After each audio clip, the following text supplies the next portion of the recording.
आवाज़ की बुलंदी और पस्ती, high and low pitch of sound.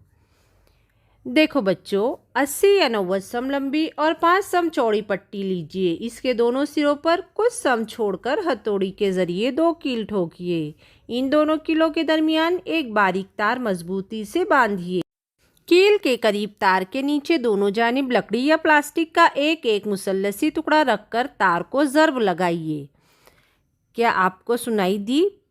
क्या इस तार में इर्त्याश होता है? मुशाहिदा कीजिए। अब लकड़ी के 2-3 छोटे चौकोनी टुकड़े एक जानिब से मुसल्लसी टुकड़े के नीचे इस तरह रखिए कि तार की लंबाई में कुछ फ़र्क ना हो। मुशाहिदा कीजिए कि लकड़ी के वजह से तनाव में क्या फ़र्क होता है। अब उंगली की मदद से तार को छेड़िए और आवाज़ सुनिए। साथ ही तार का इर्त्याश भी देखिए। इर्त्याश के ताद्दुद में क्या फ़र्क महसूस होता है, नोट कीजिए। इससे क्या मालूम होता है? तार का तनाव बढ़ाया जाए तो ताद्दुद में इजाफा होता है और तार का तनाव कम करे तो ताद्दुद में कमी वाक़ई होती है। तनाव ज़्यादा होने पर पैदा होने वाली आवाज़ बुलंद होती है, जबकि तनाव कम हो तो आवाज़ पस्त होती है। इसे ही आवाज़ की बुलंदी और पस्ती कहते हैं। देखो बच्चों, आपने देखा होगा शेर की दहाड़ और मच्छर की भनभनाहट।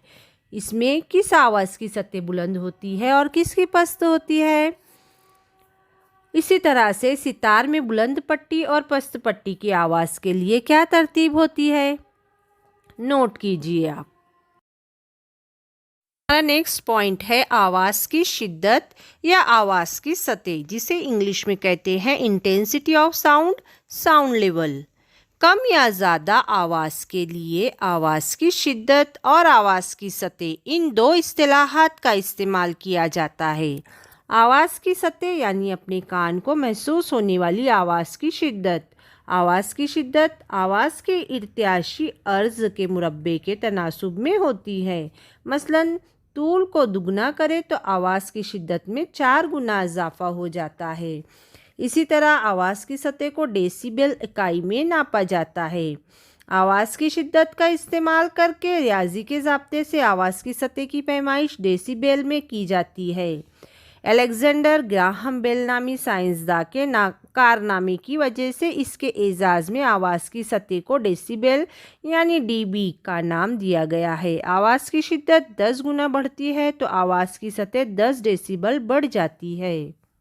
देखेंगे आवाज़ की किस्में। नंबर 1, काबिले समात आवाज़, ऑडिबल साउंड, जिसे कहते हैं इंग्लिश में। इंसान को सुनाई देने वाली आवाज़ का ताद्दुद 20 हर्ट्ज़ से 20,000 हर्ट्ज़ के दरमियान होता है। हमारे कान को यही आवाज़ सुनाई देती है।